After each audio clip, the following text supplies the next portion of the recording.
Mafia से बाहुबली नेता बने मुख्तार अंसारी को दिल का दौरा पड़ने से बीते गुरुवार को जान चली गई। मुख्तार अंसारी की जान जाने के बाद से उनसे जुड़े अपराध और सियासत के तरह तरह के किस्से सामने निकल कर आ रहे हैं। उनके कई किस्सों की चर्चाएं हो रही हैं। कुछ लोगों के लिए मुख्तार अंसारी मानी थे तो कुछ के लिए माफिया। उनका जलवा मरते दम तक कायम रहा और जेल के अंदर से भी उन्होंने कई चुनाव जीते हैं। पूर्वांचल के माफिया मुख्तार अंसारी की जान ऐसे अचानक चली जाएगी, शायद ही किसी ने सोचा हो।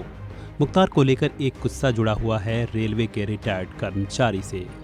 कहा जाता है कि रेलवे के रिटायर्ड कर्मचारी हरीशचंद्र विश्वकर्मा ने मुख्तार अंसारी पर जमीन कब्जाने का पहला केस दर्ज कराकर अंसारी की रातों की नींद उड़ा दी थी। हरीशचंद्र विश्वकर्मा ने मुख्तार के खिलाफ 2000 ईंटें चुराने और जमीन हड़पने के मामले दर्ज कराए। यह केस भले ही देखने में छोटे लगते हों, लेकिन उसके खिलाफ केस करना एक बड़ी बात थी। हरीशचंद्र विश्वकर्मा ने ये केस साल 2003 में दर्ज कराए और करीब एक दशक तक हार नहीं मानी। वह लगातार केस लड़ते रहे।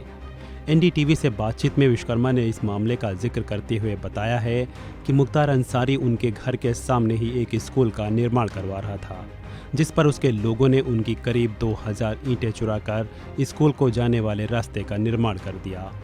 उन्होंने अपने घर बनवाने के लिए ईंटें मंगवाई थी, जिसके बाद इस केस का जन्म हुआ। उन्होंने बताया कि स्कूल के निर्माण पूरा होने के बाद मुख्तार अंसारी को उद्घाटन के लिए बुलाया गया, जहां उसे सिक्कों से तोला गया।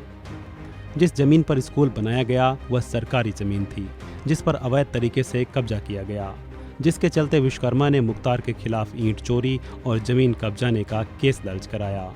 इससे भी बड़ी बात यह रही कि रिटायर्ड रेलवे कर्मचारी ने अपनी पेंशन के बल पर सालों तक केस लड़ा। उनकी माने तो मुख्तार के लोगों ने उन पर केस को लेकर दबाव भी बनाया और केस को वापस लेने को कहा, लेकिन उन्होंने केस वापस नहीं लिया। वह मुकदमा जीत गए, जिसके बाद स्कूल बंद कर दिया गया और जमीन नगर पालिका के कब्जे में चली गई। हालांकि चोरी की ईंटें नहीं मिली। बता दें कि मुख्तार अंसारी को शनिवार 30 मार्च को सुपुर्दे खाक कर दिया गया। मोहम्मदाबाद के मुख्तार अंसारी की कहानी का द एंड हो गया। उत्तर प्रदेश के मऊ से पूर्व विधायक और गैंगस्टर मुख्तार अंसारी को गाजीपुर के मोहम्मदाबाद की कालीबाग कब्रिस्तान में सुपुर्दे खाक किया गया।